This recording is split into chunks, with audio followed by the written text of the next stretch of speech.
Hola, buenas. Bueno, hoy Viernes Santo. Lo que teníamos que estar era viendo al cachorro allí en Sevilla, o viendo al Cristo de la Aspiración aquí en la Rambla, pero lamentablemente este año vienen las cosas así. De todas maneras tampoco hay que preocuparse mucho porque el año que viene seguro que lo cogemos con más ganas. Bueno, pues para los que estéis aburridos, vamos a ver un poquito más sobre esta práctica que empezamos el otro día de configuración de router, ¿vale? Pues nada, me voy a poner ya directamente a trabajar sobre la misma. Recuerdo que el otro día estuvimos configurando, estuvimos por una parte haciendo la topología, ¿no? O expliqué cómo se tenían que incluir los nodos y cómo se conectaban entre ellos. Y estuvimos también configurando lo que eran las interfaces de los routers, en concreto las direcciones IP de los routers.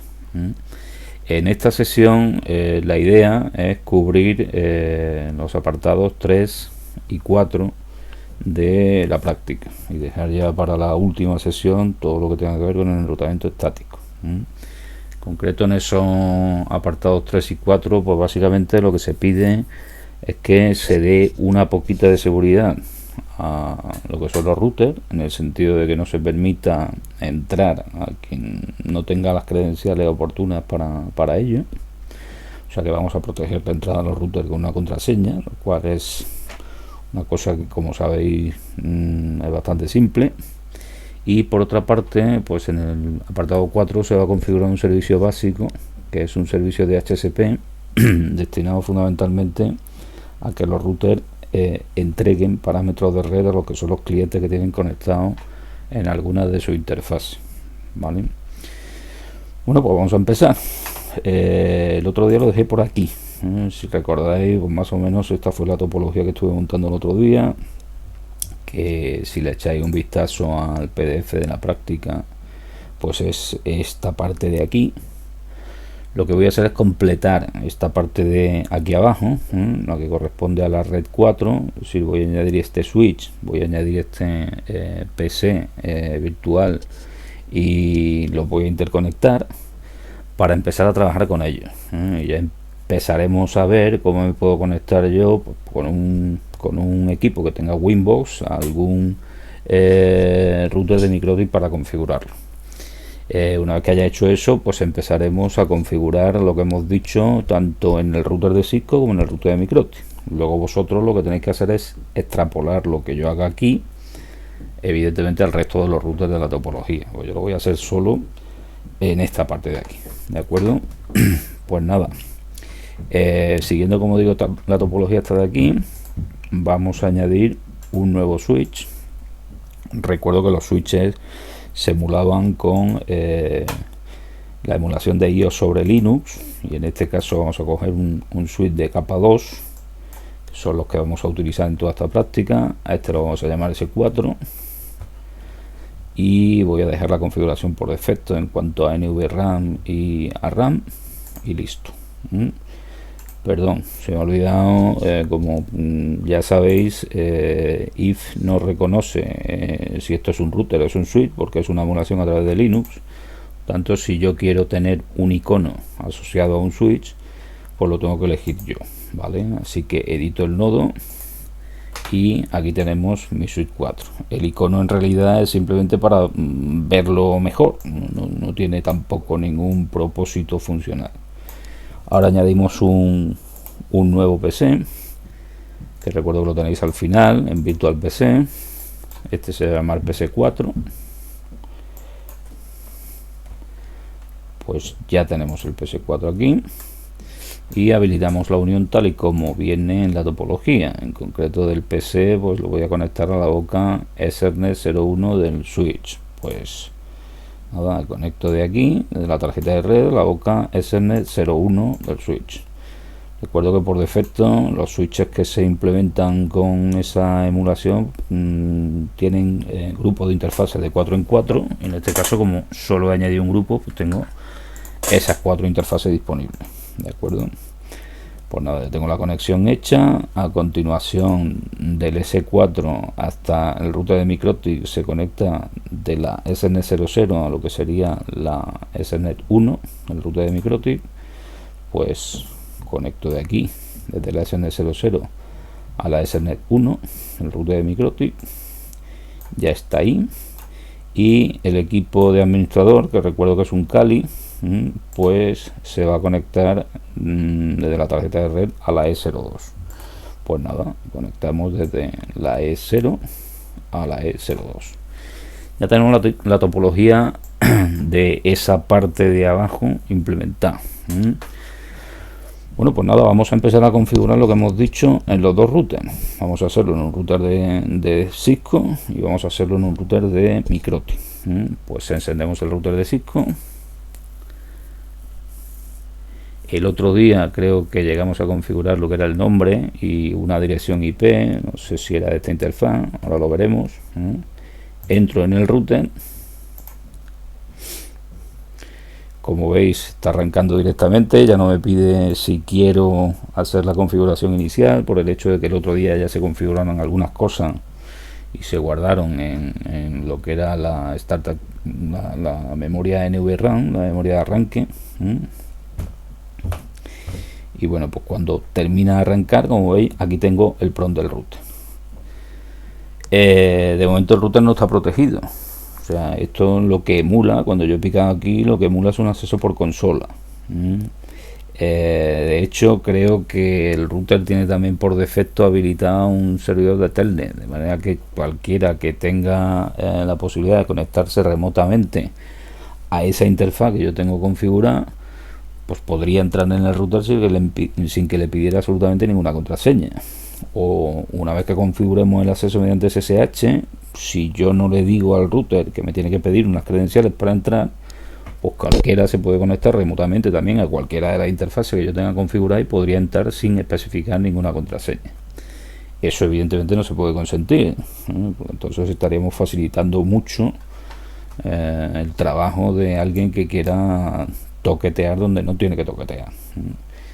Por otra parte, si yo paso al modo Excel privilegiado en este router, como veis tampoco me pide contraseña, y esto es todavía más peligroso, porque si yo estoy en este modo de funcionamiento, puedo configurar todo lo que yo quiera en el router. Entonces evidentemente eso se tiene que proteger. Pues eso es lo que se os pide en el punto 3. En concreto se os dice que para el acceso por consola y para el paso en el modo de usuario al modo Excel privilegiado se ponga una contraseña que va a ser práctica 6, ¿vale? Lo tenéis aquí especificado en el punto 3, aquí en concreto, ¿de acuerdo? Se habla de los routers de MikroTik, pero luego se dice que también en los routers Cisco hay que hacer lo mismo. Bueno, pues ¿cómo se hace eso? Pues nada, vamos a verlo. En primer lugar voy a mirar qué interfaz tenía configurada. Recuerdo que hay un comando que es este, que sirve para ver las direcciones IP que tienen asociadas las diferentes interfaces. Bueno, como estáis viendo, el otro día solo configuré esta interfaz, la fase SN01, por la dirección 192.168.21. Lo digo porque después vamos a configurar también esta de aquí para habilitar la unión con el router de MikroTik, pero eso lo haremos después. Bueno, ¿cómo se configura una contraseña de acceso en un router de Cisco? En primer lugar vamos a hablar de la contraseña del modo Excel privilegiado. Es decir, yo quiero que cuando hago esto, cuando entro al router y paso al modo Excel privilegiado, en ese momento me pida una contraseña, porque evidentemente no todo el mundo puede configurar el router. Pues ¿cómo se hace eso? Bien, para hacer eso tengo que pasar al modo de configuración de terminal, para lo cual pongo el comando configure terminal. Aquí estáis viendo en el PROM que ya estoy en el modo de configuración de terminal, y a continuación tengo que utilizar un comando que sirve para especificar la contraseña para pasar a un modo privilegiado. Ese comando es enable, o sea, es el mismo comando que sirve para pasar de modo usuario a modo Excel privilegiado, a modo privilegiado. Lo que pasa es que fijaos que no se da en el mismo menú de configuración. Aquí estoy en la configuración del dispositivo y antes estaba en el modo usuario. O sea, no estoy en el mismo modo de funcionamiento. Por tanto, el comando no significa lo mismo. Con este comando, ¿qué es lo que hago? Pues ponerle una contraseña para pasar al modo Access privilegiado. De hecho, si ponéis Enable y le dais a la interrogación, fijaos cuáles son las posibilidades que os da este comando. De esta y de esta, de momento no vamos a hablar, porque sirven para utilizar un servidor de autenticación que utiliza un protocolo, que en este caso es el TACACS. Eso es una configuración más avanzada que de momento no vamos a tratar. De lo que sí vamos a hablar es de estas dos opciones. ¿Qué es lo que se consigue con password y qué es lo que se consigue con secret? Pues se consigue lo mismo. Se consigue definir una contraseña para pasar al modo Access privilegiado. Pero con password, en principio, no se, vamos a ponerlo entre comillas, no se encripta el texto que yo ponga como contraseña. Ahora de guardarlo en la configuración de sistema, y con secret sí, ¿vale? Entonces, para que veáis cómo funciona esto, pues vamos a hacerlo de las dos formas. Yo pongo enable password, fijaos que si le doy a la interrogación, aquí puedo especificar también si quiero pasarle lo que sería la contraseña en texto plano o quiero aplicarle una especie de ocultación a esa contraseña, que yo he dicho que entre comillas es encriptar la contraseña, aunque en realidad las contraseñas no se encriptan. Lo que se hace es calcular una función resumen, un hash del texto que yo pongo para esa contraseña, ¿de acuerdo? Lo vamos a utilizar el enable password sin ninguna opción, sino simplemente yo ahora voy a declarar la contraseña. En este caso sería práctica 6, ¿vale? Fijaos, en principio, si yo ejecuto un comando y no me da ningún problema en la consola, pues quiere decir que se está ejecutando correctamente. De hecho, si yo muestro ahora la configuración del sistema, fijaos qué es lo que ocurre. Do show running conf. Recuerdo que tengo que poner el do delante porque el show no es un comando que entre dentro del modo de configuración de terminal. Por tanto, lo tengo que obligar a que lo ejecute con un do. Mirad aquí. ¿Veis? Esta línea de la configuración del sistema se ha añadido como consecuencia del comando que yo acabo de ejecutar. Y fijaos que aquí la contraseña aparece en la configuración del sistema en texto plano. Eso quiere decir que si alguien está detrás de mí viendo la pantalla, que yo estoy viendo ahora mismo, pues evidentemente sabe que la contraseña para pasar al modo Access privilegiado en este dispositivo, en el CIS 1, es práctica 6. Entonces, para evitar eso, en lugar de utilizar el enable password, lo suyo es utilizar enable secret. Y no solo para eso, sino para más cosas, como ahora veremos. Yo puedo poner enable secret cuando yo he puesto enable password, pues sí, sin problema. Fijaos, enable secret, las opciones que tengo son las mismas, con una salvedad. Aquí utiliza un tipo de hash que es diferente al que se utiliza con password. Si os miráis bueno, no lo podéis ver porque no, sí, aquí, perdón. Si miráis el comando que di antes, aquí me aparece un 7 y aquí me aparece un 5, ¿vale? Bueno, pues eso sirve para especificar cuál es el tipo de hash que yo voy a utilizar para ocultar esa contraseña, y de eso hablaré un poquito más a continuación.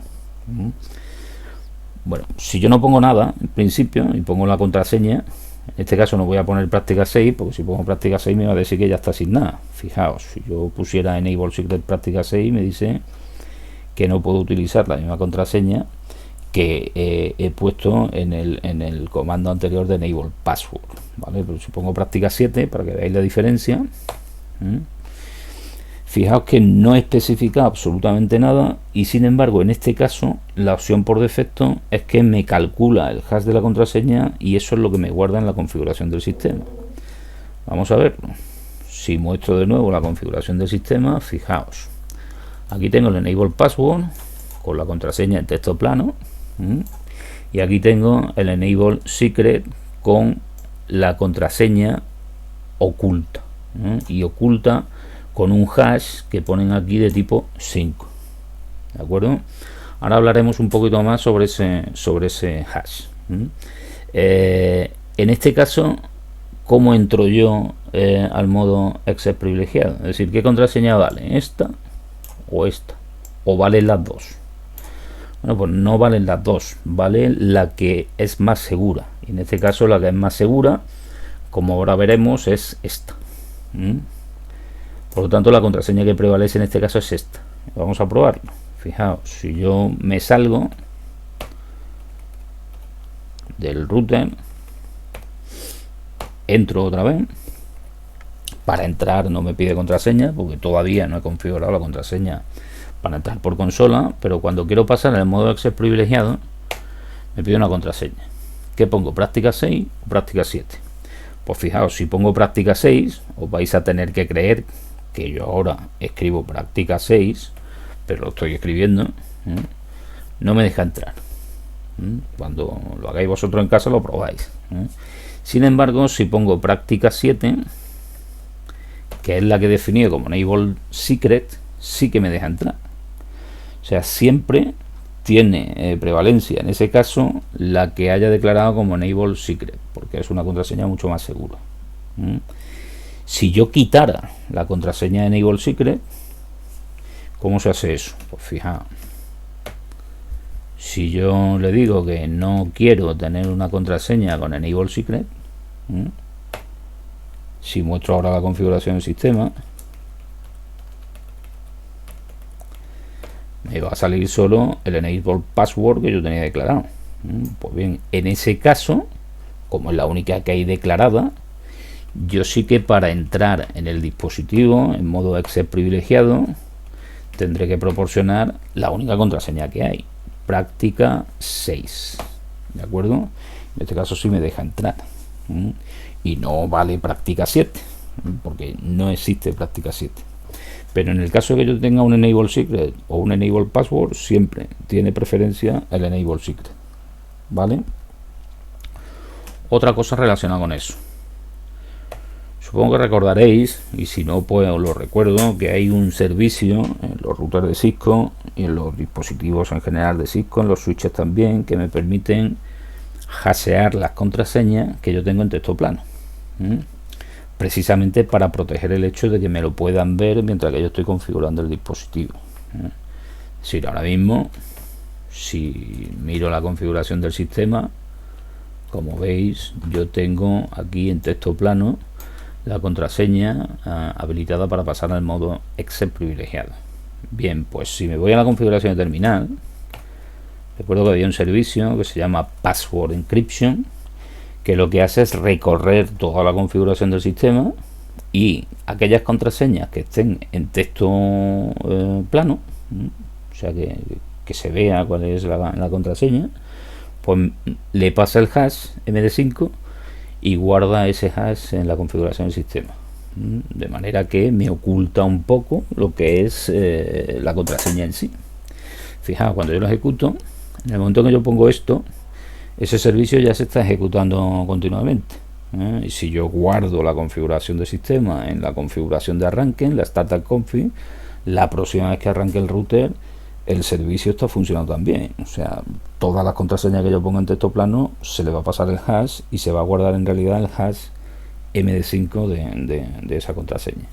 ¿Cuál es el efecto que tiene sobre las contraseñas? Pues fijaos, si yo muestro la configuración del sistema ahora, después de haber ejecutado ese servicio, pues mira, aquí tengo ya un password que no es la misma de antes, es práctica 6, pero ahí no se guarda práctica 6, lo que se guarda es el hash, como digo, MD5 de la contraseña.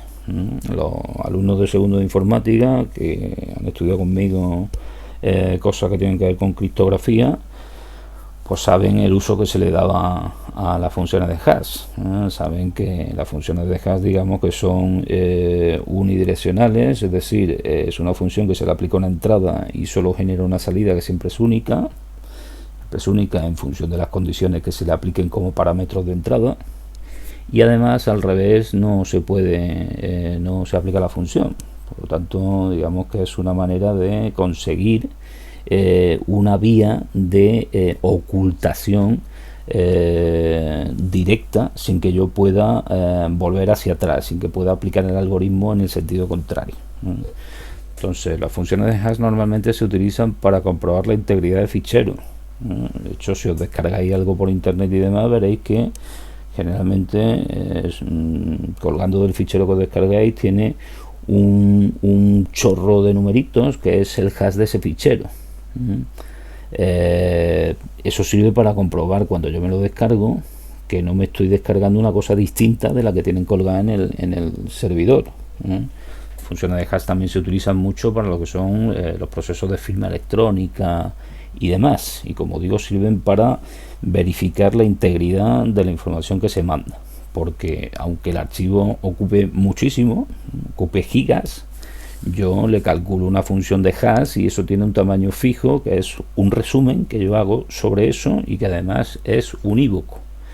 De manera que cuando yo lo tengo en mi poder, le aplico la misma función de hash y comparo con lo que han colgado en el servidor. Si la cosa es igual, pues tengo la garantía de que lo que me he descargado es lo que hay colgado en el servidor. En el caso de que esté hablando de lo que son descargas de ficheros. Y en el caso de la firma de documentos, igual. Cuando yo mando un documento a alguien, le aplico un hash a ese documento. Bueno, en realidad lo que hago es firmarlo con una clave privada y demás, y a eso se aplica un hash. Y después en recepción pues valido lo que me ha llegado utilizando la clave pública y verificando el hash que me han mandado, ¿vale? Bueno, eso a título informativo. A lo que vamos aquí. Yo estoy guardando lo que es la función de hash, como digo, en este caso utilizando el algoritmo MD5 para esta contraseña. Fijaos que si yo vuelvo a fijar una contraseña enable secret, en este caso práctica 7 para distinguirla del anterior, y si muestro lo que yo tengo en la configuración del sistema, fijaos la diferencia. Con enable password yo tengo un tipo 7 de hash. Y con enable secret tengo un tipo 5 de hash. ¿Cuál es la diferencia que existe entre uno y otro? Bueno, pues eso es interesante que lo veáis. Hay muchas páginas donde aparece, pero para que os deis cuenta de una cosa, por ejemplo, si yo me voy a un buscador y pongo quiero desencriptar un MD5 de Cisco, por ejemplo, ¿no? Me van a salir un montón de páginas, ¿vale? Pero fijaos, he puesto este texto en concreto porque lo estuve buscando antes para buscar páginas que sean interesantes, porque en internet hay muchísimas cosas que son interesantes y otras cosas que no lo son tanto, en el sentido de que meten cada bacalao que algo, ¿no? Pero aquí hay una página donde explican bastante bien la diferencia que existe entre uno y otro, en concreto aquí, ¿vale? Cuando veáis un sellito de esto en los comentarios de que podéis encontrar por internet de cosas de Cisco y demás, pues se supone que debéis de fiar un poquito. Esto es una certificación superior de Cisco. Entonces aquí me comentan cuál es la diferencia fundamental que yo tengo entre un hash de tipo 5 y un hash de tipo 7. Ambos son hashes que se consiguen con el algoritmo de hash que se llama MD5, ¿vale? Lo que pasa es que el tipo 5 es lo que se llama un MD5 con sal. La sal, digamos que es una modificación aleatoria que se aplica a la entrada de la función de hash. Entonces hace mucho más difícil que yo, a partir de la salida de esa función de hash, pueda intentar averiguar la entrada. Mientras que el tipo 7 es un MD5 puro y duro, con el problema que eso conlleva, que vais a ver ahora también. ¿Existen otros tipos de hash? Pues sí, en los dispositivos actuales de hecho se utilizan unas funciones que son estas, que me permiten conseguir lo que son los tipos de hash 8 y 9, que son muchísimo más seguros. A partir de una determinada versión del iOS de Cisco, esas funciones están implementadas y yo cuando creo usuarios puedo asignarle lo que son contraseñas con que puedo hashear con estos tipos de hash de aquí, ¿vale? De todas maneras, eso simplemente como comentario para que veáis la diferencia entre un hash de tipo 5 y un hash de tipo 7. Pues fijaos, uno tendría la tentación, en el caso de que quiera saber cuál es la contraseña con la que yo puedo pasar al modo acceso privilegiado en este router, de saber cuál es el texto plano que se corresponde con esto. Porque si yo pongo esto como contraseña, evidentemente no funciona. Entonces, ¿qué puedo hacer? Pues bueno, me voy a intentar buscar una página que metiéndole esto, o sea, una herramienta que metiéndole esto, pues me dé el texto plano. Por ejemplo, hay muchísimas en internet y hay también muchas herramientas que se pueden utilizar para intentar hacer eso, a nivel de aplicaciones que se instalan en los equipos. Pero por ejemplo, en esta página de aquí es una página que a mí me permite sacar, como veis, el hash de tipo 7 y el hash de tipo 5 de un Cisco. Si quiero el de tipo 5, pues aquí me dice que es lo que tengo que hacer. Me dice, pon lo que tú tengas aquí y darle a crack. Entonces yo me vendría aquí a mi dispositivo y digo, pues mira, voy a copiar esto, todo esto de aquí, copio, lo pego aquí y lo craqueo. Esto si lo que yo he puesto como texto plano no es una cosa demasiado compleja, es posible que en algunas horas lo saque por un ataque de fuerza bruta. Como he dicho antes, el hash es unidireccional, entonces lo que está haciendo esto básicamente es probando combinaciones mediante fuerza bruta e intentar conseguir una salida que coincida con esa. Si la salida coincide, pues evidentemente ya tengo la entrada. Eso es lo que está haciendo, y como digo, se hace mediante ataques de fuerza bruta. Esto, sin embargo, va a tardar tiempo, porque como digo, el hash que se utiliza es un MD5, pero se le añade lo que se llama una sal, un elemento aleatorio que me permite que yo no averigüe tan fácilmente la combinación de entrada para obtener una determinada salida. ¿De acuerdo? Pero fijaos la diferencia que existe con el hash de tipo 7 que no lleva sal. O sea, esto lo voy a parar porque si no lo paro además me va a consumir muchos recursos de CPU, pero vamos, esto con el nombre que yo le he puesto de práctica 7 a la contraseña, en 3-4 horas es posible que lo saque. Pero fijaos que si abro la misma página y en este caso voy a utilizar una herramienta que también me permite calcular lo que sería el hash de tipo 7, el hash de entrada del tipo 7, si yo me voy ahora aquí y cojo este hash de tipo 7, lo copio y lo pego aquí, fijaos lo que tarda en sacarme el hash que yo le he puesto, ¿vale? Y no vayáis a pensar que esto es que está preparado para que aquí salga práctica 6. Fijaos, si me voy al router y cambio la contraseña por una cualquiera, enable password Manolito, en lugar de práctica 6, lógicamente eso me ha cambiado lo que es el hash que yo tengo. Bueno, do show, a ver, que me he equivocado, running config, eso me ha cambiado el hash que yo tengo. Pero si yo me cojo ahora esto, lo copio y lo pego aquí, pues ahí tenéis a Manolito también. Es decir que un hash de tipo 7 hoy en día está ya vendido, eso no utiliza o no lo debe de utilizar nadie, ¿de acuerdo? Como digo, este tipo de hashes y demás están pensados sobre todo para que si uno está configurando y alguien ve la pantalla, pues no se entere de las contraseñas. Pero si alguien accede remotamente al router y por alguna razón es capaz de ver la configuración del sistema, pues igual, si tiene un hash de tipo 7, evidentemente eso ya tiene la contraseña para acceder al modo acceso privilegiado. Consecuencia, utilizar siempre que podáis un hash de tipo 5 en este caso con Enable Secret se consigue, y si tenéis la función habilitada, pues intentar iros a las funciones que permiten hash de tipo 8 o de tipo 9, ¿vale? Las que he comentado anteriormente. Bueno, pues con eso voy a dejar la contraseña como estaba, porque no quiero que luego se me olvide lo de Manolito. Práctica 6.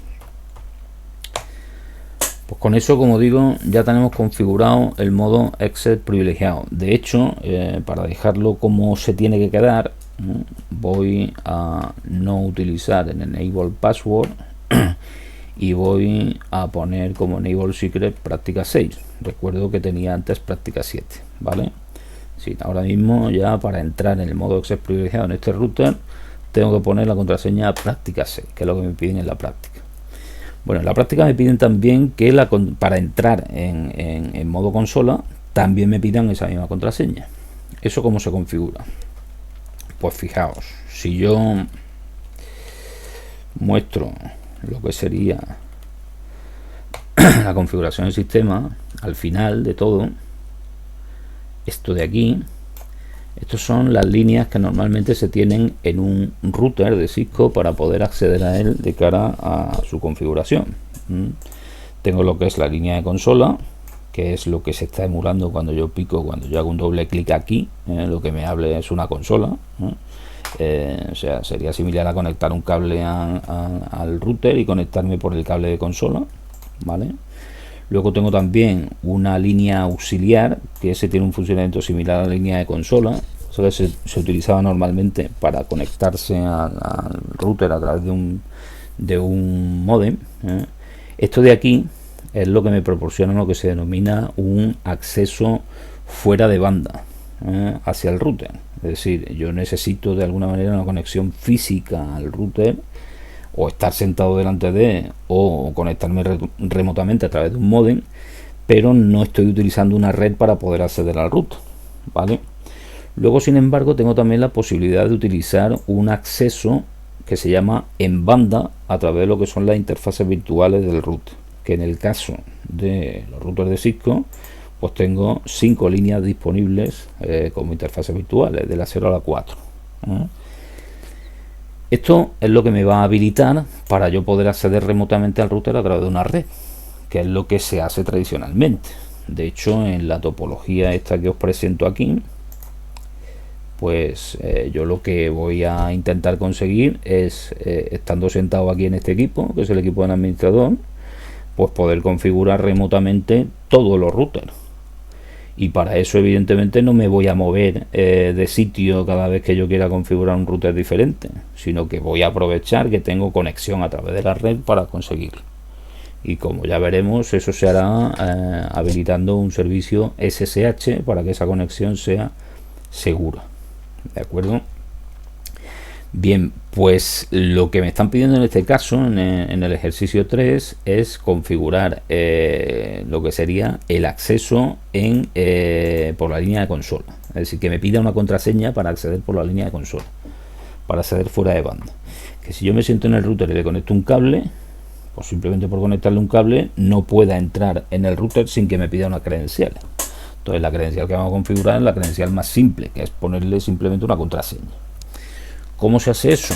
Pues me voy, bueno, para comprobar que de momento no me la pide, fijaos, si yo me salgo completamente del router y entro, veis que no me ha pedido ninguna contraseña para entrar. Pues lo que quiero es que antes de entrar me pida una credencial, me pida una contraseña. Pues ¿cómo se hace? Paso al modo Excel privilegiado. Recuerdo que he dejado la contraseña con práctica 6, configuración de terminal, y me voy a la configuración de la línea de consola. Y eso se especifica así, ¿vale? Para entrar en el modo de configuración de línea, pongo la línea que quiero configurar, en este caso la consola, y entro, como estáis viendo, en el modo de configuración de línea. ¿De acuerdo? Pues bien, ¿qué comandos tengo ahí? Pues todo esto, unos cuantos, ¿vale? Pero como veis, hay uno, aquí lo tenéis, ya ha pasado, que es password. Bien, pongo password. De nuevo, si le doy la interrogación, fijaos que tengo de nuevo la posibilidad de no declarar que lo oculte aplicándole un hash, o de declararlo con el hash MD5. El problema es que si yo pongo aquí un 7, lo que tendría que poner a continuación sería el hash MD5. Lo tengo que calcular yo. En lugar de hacer eso, vamos a escribir la contraseña en texto plano, y como ya tengo el servicio de Password Authentication, pues automáticamente me va a calcular el hash de esa contraseña. Bueno, pues en este caso la contraseña sería práctica 6, la misma que para pasar al modo Excel privilegiado. Ya lo tengo puesto. Fijaos que si muestro la configuración del sistema, show running config, pues al final aquí tenéis que tengo el hash, ¿vale? Fijaos una cosa curiosa. Bueno, que lo he quitado, no he dicho nada.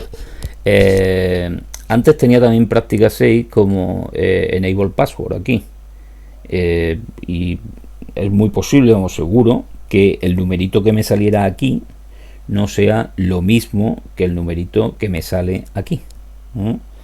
Sí, la misma función de hash no me está generando la misma salida ante la misma entrada. ¿Eso por qué es?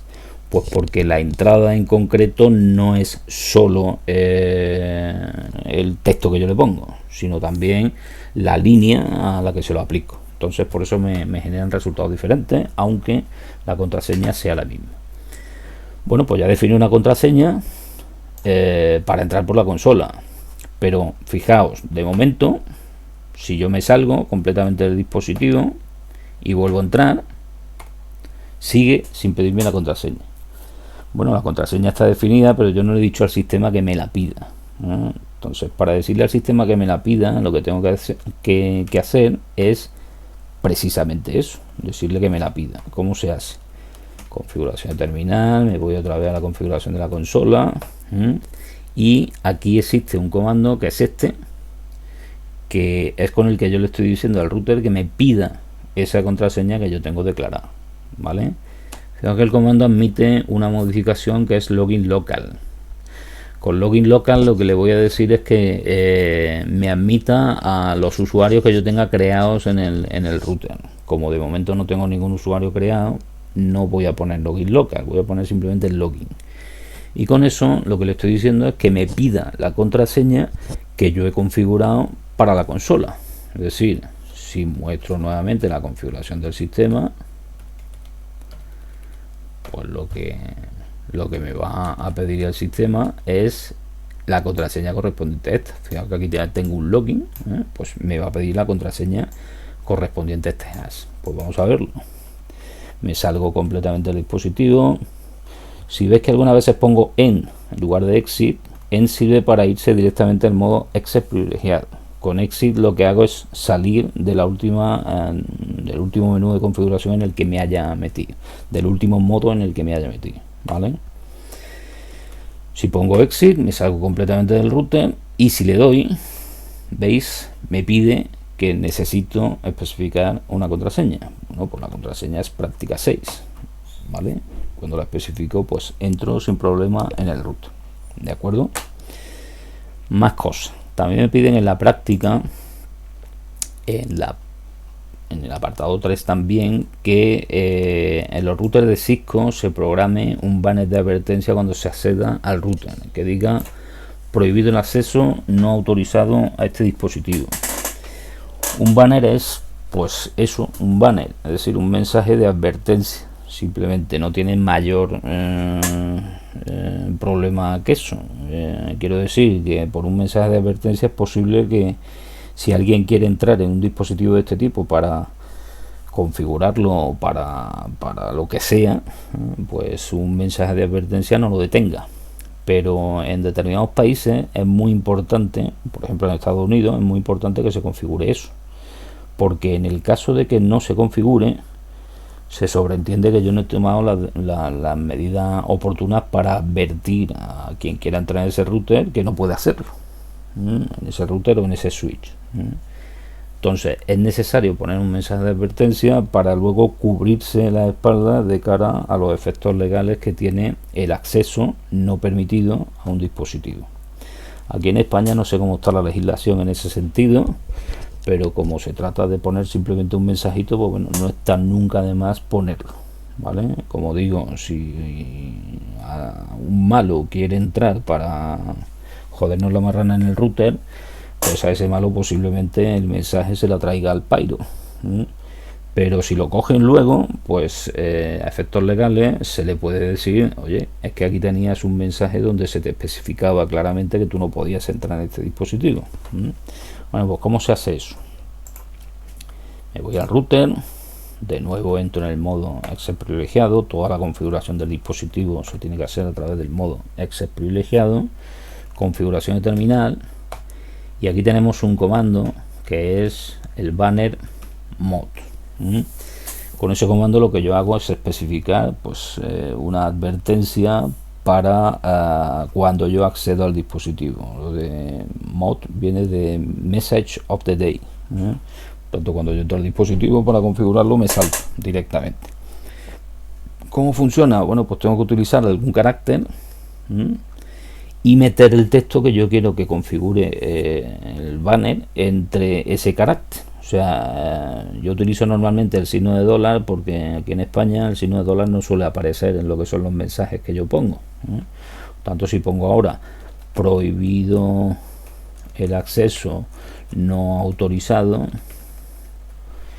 cuando termine de escribir el mensaje que quiero poner, cierro con el signo de dólar. Lo importante es que haya aquí un carácter de inicio y un carácter de cierre, que tiene que ser el mismo.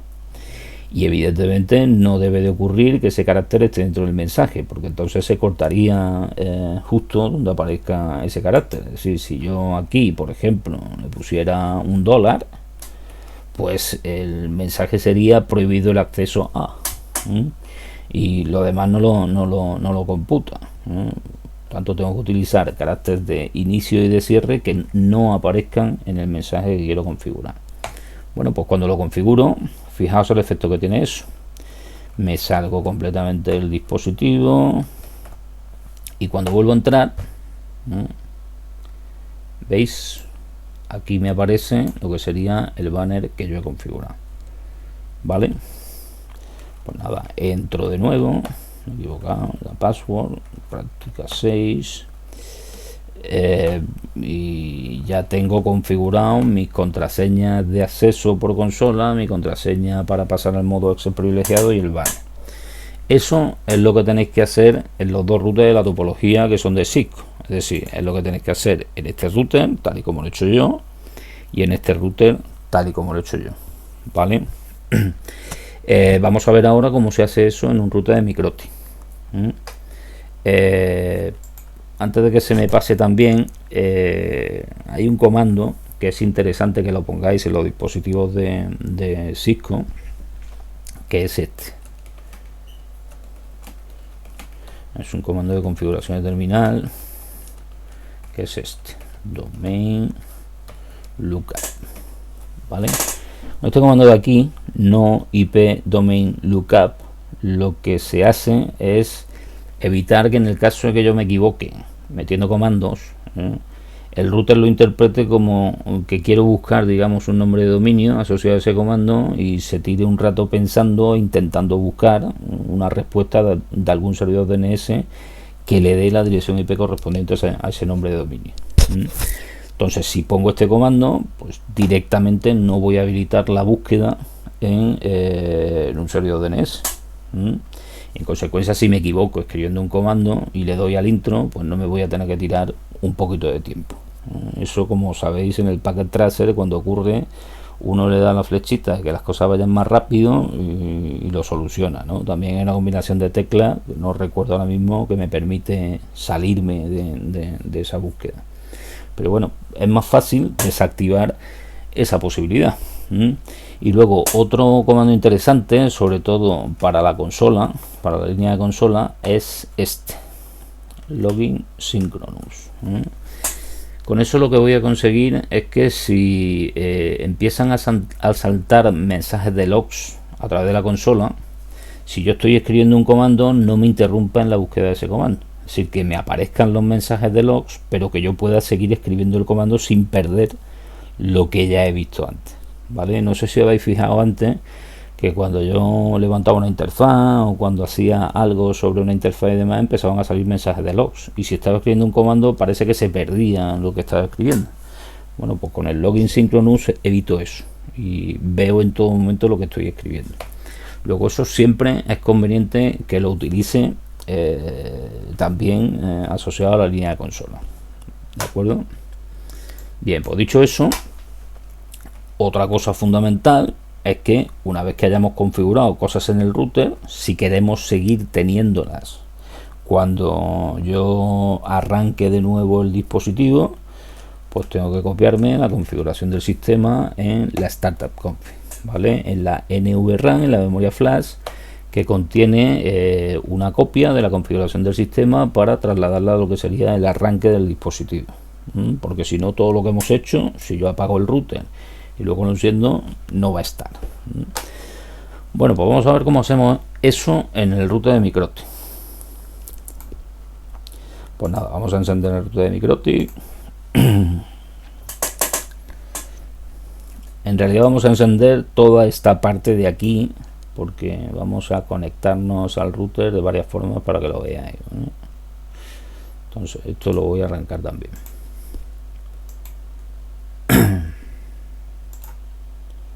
Bueno, parece que no me lo ha seleccionado. A ver si ahora quiere. Ahora, vale, está arrancando. Bueno, recuerdo que por defecto, si yo pico aquí, se me va a abrir una consola del Microtik. Las credenciales por defecto de los Microtik pues son admin y la contraseña en blanco. Bueno, una cosa que os dije el otro día y que os engañé un poquito, os engañé no, que os confundí directamente. Os dije que la licencia del CHR de Microtik era una licencia libre y que eso suponía que se podía utilizar durante 24 horas con toda la funcionalidad posible.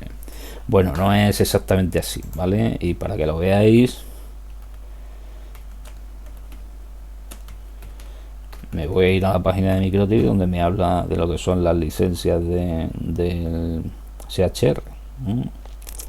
Creo que está por aquí. Vamos a ver. Aquí licencia. No, esto era lo que quería ver. Fijaos, el CHR viene de Closed House Router, es decir, es un invento de la gente de Microtik para implementar routing a través de lo que es una emulación de una máquina virtual. Vamos, es un router a través del sistema operativo puro y duro que yo hago correr una máquina virtual. Ahí levanto todas las interfaces de red que yo quiera levantar. Si tengo un canuto lo suficientemente grande, pues me soportará todo lo que yo le enchufe al router y puede funcionar perfectamente como un router físico. Pues bien, para este tipo de router las licencias que tenemos son estas que estáis viendo aquí.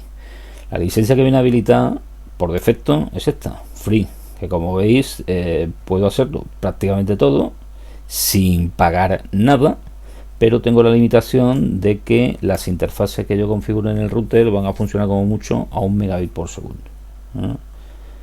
Si yo quiero aumentar la velocidad de funcionamiento de esa interfase, pues ya tengo que pagar.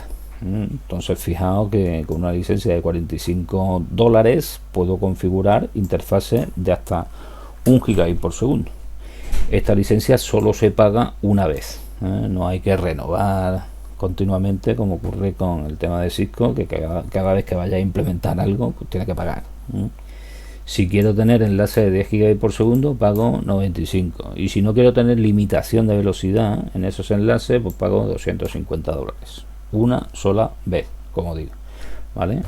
Bueno, nosotros para comprobar el funcionamiento del router, a mí me da igual que los enlaces funcionen a 1 megabit por segundo. Evidentemente si voy a meterlo ya en un sistema de producción donde necesite más velocidad para esos enlaces, pues tendré ya que pensarme en adquirir una licencia, ¿de acuerdo? Lo que os dije el otro día, las 24 horas y demás, es para dispositivos físicos, para dispositivos de hardware. Bueno, pues dicho eso, yo me quiero conectar a este router para configurar ciertas cosas. Entonces, el otro día yo lo que configuré en este router, vamos a repasarlo, porque no me acuerdo, era lo siguiente: IP. Vamos a ver las direcciones que tengo configuradas.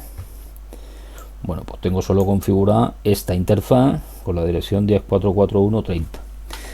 Bueno, para que veáis cómo puedo conseguir yo la conexión a este router a través, por ejemplo, de este equipo que tiene un Winbox instalado, pues vamos a hacerlo. En primer lugar voy a configurar la interfaz Ethernet 1, porque uno, bueno, si habéis trabajado con Microtik, sabéis que con Microtik yo me puedo conectar a través de la dirección MAC, no necesito tener dirección IP. Entonces uno pues podría pensar, bueno, me voy aquí al administrador, voy a abrir. Recuerdo que las credenciales eran ADA-ITS Ituria 2019.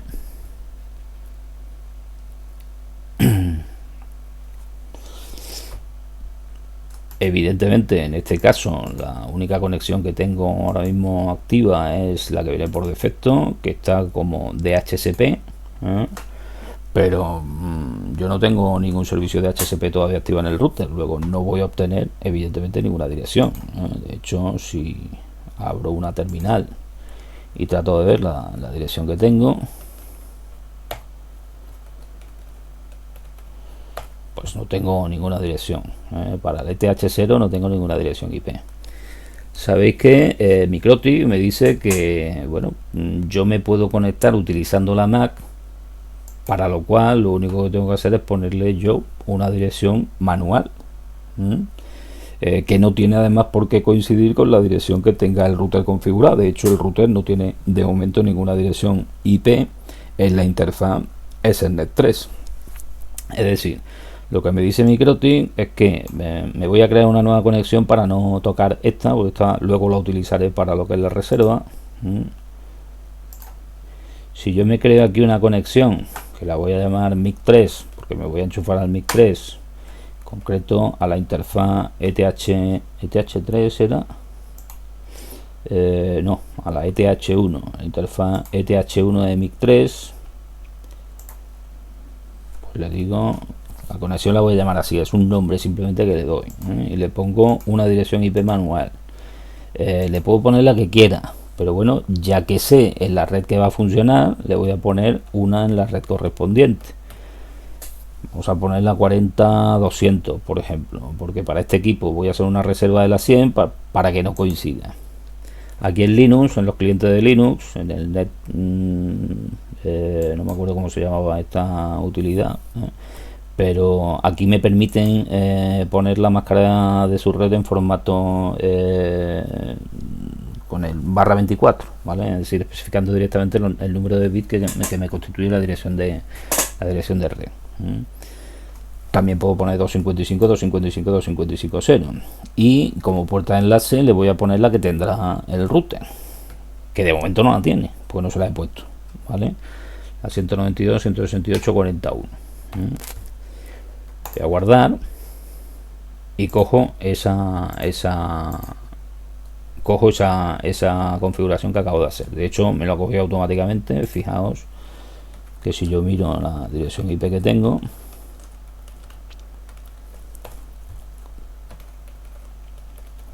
pues aquí tenéis que tengo la 192, 168, 42, ¿vale? La que le he puesto. Bueno, pues uno dice, vale, ya tengo la dirección IP, ya tengo la puerta de enlace, por lo tanto los procesos ARP que yo tengo ahí por medio se pueden resolver de alguna manera, y me voy a mi Winbox, y en teoría, si os acordáis, aquí desde Neighbor yo puedo refrescar la información y debería de aparecerme aquí el equipo con el que yo me estoy conectando, y debería de darme la posibilidad de conectarme a través de la Mac, aunque no tenga todavía una dirección IP establecida. Bueno, pues sí, eso, si esto lo hiciera desde un Windows, efectivamente sería así, pero con Linux a mí por lo menos no me funciona esto. No sé si se debe a que hay alguna regla del firewall que deshabilita el Discovery Protocol de Microtik, o por el hecho de que es una aplicación que está diseñada para Windows y que la estoy emulando a través de Win en Linux, no lo sé, pero a mí no me funciona. Si alguno de vosotros conseguís que eso funcione, pues hacedmelo saber y me decís qué es lo que tengo que configurar, ¿eh?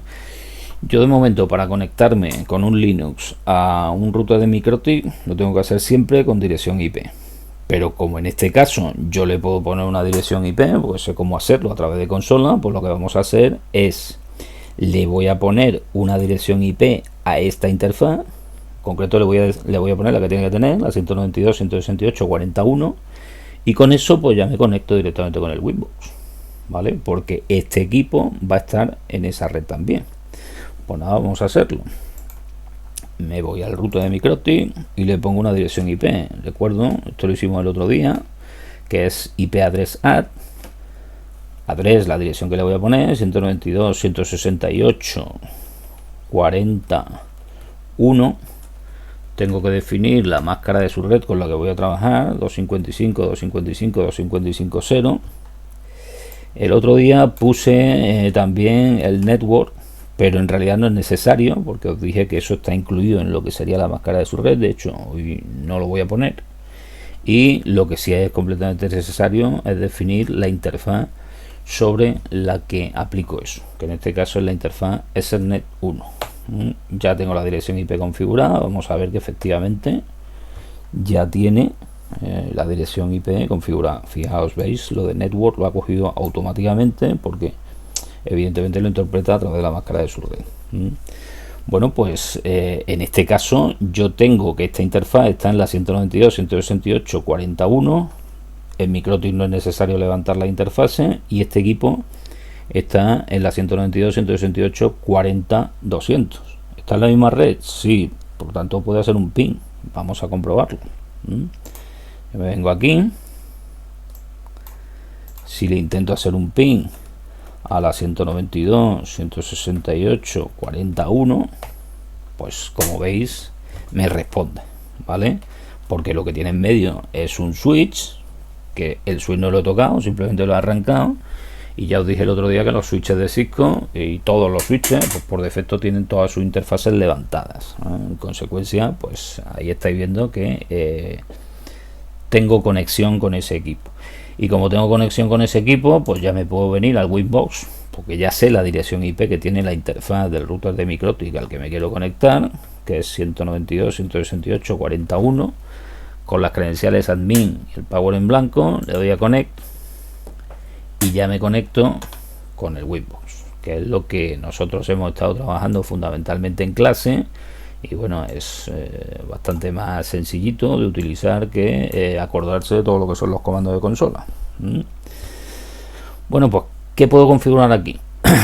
Vamos a configurar por una parte el nombre del dispositivo, porque si os fijáis aquí arriba, esto que estoy señalando ahora mismo, aquí me identifica que yo entro al dispositivo con el usuario admin, utilizando la dirección IP 192.168.41. Si hubiera utilizado la MAC, aquí me aparecería la MAC y aquí también la sesión, y entre paréntesis me aparece el nombre del dispositivo. Por defecto todos los routers de MikroTik, cuando están recién sacados de fábrica, se llaman MikroTik. Entonces, si yo tengo aquí 3 routers de MikroTik y me quiero conectar a los 3 y distinguirlos, pues evidentemente los tengo que llamar de una forma distinta. Además de eso, pues me informa aquí también que estoy utilizando un Winbox de 64 bits y la versión del router OS sobre el dispositivo que estoy utilizando, la 644, en un Cloud House Router. Bueno, pues ¿cómo le cambio el nombre al dispositivo desde Winbox? Pues ya lo hemos visto en clase, pero recuerdo que System Identity. Aquí, como veis, por defecto se llama MikroTik. Pues si yo le pongo que este es el MIC 3, le doy a aplicar, ok, veis que aquí automáticamente me ha cambiado a MIC 3. Y si yo abro un terminal sobre ese dispositivo, bueno, de hecho lo tengo abierto aquí, pues si yo, bueno, la próxima vez que entre, si salgo, para salir me parece que era quit, sí, quit, y entro otra vez, pues ya tengo aquí en el PROM MIC 3, ¿de acuerdo? Bueno, pues así es como se cambia lo que es el nombre de los dispositivos de MikroTik en configuración. En los dispositivos de MikroTik, el banner que yo tengo cuando entro por consola, que es este que estáis viendo aquí, es todo esto. Eso no se puede cambiar por defecto, a no ser que sea un revendedor, un reseller de MikroTik. Vamos, tiene que tocar la memoria donde se guarda ese banner y puedes retocar lo demás, pero por defecto no te dan una función para que tú puedas personalizar un banner como ocurre con SICK. Por lo tanto, aquí el tema del mensaje de advertencia lo vamos a obviar. Lo que sí vamos a hacer es que el usuario que entra al router, que es admin, tenga que proporcionar una contraseña, que en este caso va a ser práctica 6. ¿Cómo se hace eso? Bueno, pues también ya hemos visto en clase cómo funciona el tema de los usuarios en MikroTik. Recuerdo que aquí tenéis en System, aquí al final tenéis un apartado de Users y por defecto en cualquier router que vosotros compréis nuevo de MikroTik, pues el único usuario que hay es admin, que va a pertenecer al grupo del full. Los grupos por defecto que se crean en los dispositivos de MikroTik son 3, que son estos 3 que tenéis aquí, full, read y write.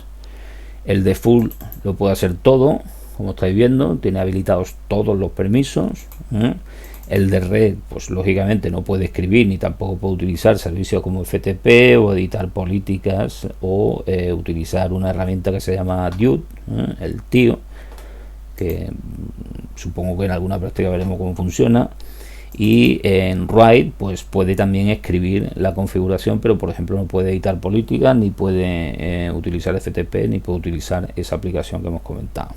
Yo puedo añadir más grupos y puedo editar las políticas que quiero o los permisos que quiero que tengan esos grupos, pero con estos por defecto la cosa funciona razonablemente bien. Bueno, pues yo lo que quiero es que mi usuario admin, cuando entre al sistema, tenga que proporcionar una contraseña, que de momento no la proporciona. ¿Cómo se hace eso? Pico aquí en el usuario y como veis aquí tengo la posibilidad de definir una contraseña. Bueno, pues pico en contraseña y la defino, práctica 6. Si quiero comprobar si no me equivoco a la hora de introducir las contraseñas, recuerdo también que aquí en Settings yo tengo la posibilidad de no ocultar las contraseñas. Entonces si quito eso, bueno, eso para algunas, para esta no. Para algunas contraseñas, cuando yo pico en que no me la oculten, yo voy a ver lo que estoy escribiendo, ¿vale? Pero en este caso no. En este caso no me dejan verla. Bueno, pues pongo práctica 6, la confirmo y aplico, ¿vale? Si me equivoco me va a decir que me he equivocado, y si no me he equivocado en las dos ocasiones, pues me la admite. ¿Eso qué efecto tiene? Pues vamos a verlo. Si yo me salgo ahora del router e intento entrar otra vez, fijaos, si no pongo contraseña, si le doy a connect, pues me va a decir que tururú, ¿vale? Me dice que el nombre de usuario o la password está equivocado. Es decir, tengo que poner la contraseña que le he configurado para acceder como admin. Entonces es una medida de seguridad básica, ¿no? Porque todo el mundo sabe que en un router de MikroTik, o todo el mundo que se dedica a esto, me equivoco en la contraseña, sabe que en un router de MikroTik las credenciales por defecto son admin y la contraseña en blanco, ¿vale? Bueno, pues como veis ya puedo entrar. Bueno, pues eso es lo que tenéis que hacer vosotros también en todos los routers de MikroTik. Es decir, cambiarle el nombre al MIC 2, cambiarle el nombre al MIC 1 y definir que para acceder con el usuario admin, pues yo tengo que especificar la contraseña práctica 6. ¿Vale? Esa es la protección básica que vamos a habilitar en los routers. Se pueden habilitar muchísimos más métodos de protección, pero lo básico es eso. Por lo menos que el que quiera entrar al router para hacer determinadas cosas tenga que proporcionar una contraseña. Por supuesto, la contraseña que yo estoy utilizando no es una contraseña muy débil. Eso en un entorno de producción no se debe utilizar. Se debe utilizar una contraseña lo suficientemente larga, que mezcle lo que son caracteres con números, con caracteres también raros. Vamos, lo típico en el tema de gestión de contraseña. Aquí utilizamos práctica 6 pues simplemente para para hacerlo más fácil a la hora de la configuración. Bueno, vamos a ver cuánto tiempo llevamos. 1 hora. La verdad es que cuando me pongo a enrollarme me enrollo. Bueno, para no hacer esto demasiado largo, la otra parte la vamos a dejar para una tercera sesión. En concreto, en la tercera sesión lo que haremos será programar lo que es el servicio de HSP, que es la parte cuarta. O sea, yo voy a partir de lo que acabo de hacer aquí, ¿vale? Y vamos a configurar los routers para que asigne direcciones o parámetros de red a los equipos terminales que tiene enchufado, en este caso el PS2, y para que asigne parámetros de red a lo que son los equipos terminales que yo tengo aquí, que se van a poner como clientes de HSP. También configuraremos el acceso a través de SSH en los routers de Cisco y también en los routers de MikroTik, como veremos también se puede configurar. Y después de eso, ya en una última sesión, será la cuarta, pues hablaremos de lo que es el enrutamiento estático. Para eso ya me voy a ir a la topología completa que tengo realizada, y os explicaré cómo funciona el tema del enrutamiento estático, ¿vale? Bueno, pues yo creía que me iba a dar tiempo a ver más cosas.